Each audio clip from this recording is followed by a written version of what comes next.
Le livre, il est extrêmement documentaire, en fait. Il est très bien, hein, il est super intéressant, mais il est vraiment sur le cas Kitty Genovese, donc 1964. La fille rentre du boulot, elle est serveuse dans un bar. 3 heures du matin, elle sort, elle rentre chez elle. Manque de bol, elle tombe sur un serial killer qui l'agresse. Là, le mec est fou furieux. Hein.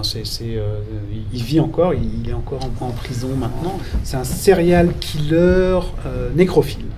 C'est-à-dire qu'il tue les filles et il les viole après. Et enfin, il les viole pendant qu'elles agonisent. Hein. C'est sa patte, c'est son truc. Ça ne s'invente pas. Et donc, De Coin est vraiment, il fait un portrait de la fille, un portrait de l'époque, enfin New York à l'époque, et un portrait du tueur. Et il rentre dans le détail, enfin il raconte très précisément après, le type s'est évadé de prison, enfin il a recommencé. Donc, tout ça est raconté très détaillé, très précisément.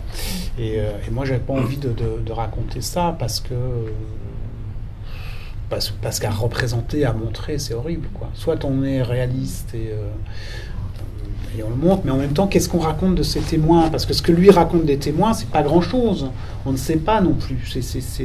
Donc j'avais pas envie d'être dans quelque chose de purement qui était dans l'ordre du constat. Qu'est-ce qu'on constate? On constate que c'est horrible. C'est un peu ce que dit le juge, enfin le procureur dans la scène avec Nicole Garcia. Voilà, on constate que les gens sont lâches, indifférents, qui sont... Voilà, et après. Et donc, ce qui m'intéressait, c'était de voir, comment les gens pouvaient réagir le lendemain, et deux, comment la société, ce que la société faisait de ça. Parce que c'est quand même une question, quoi.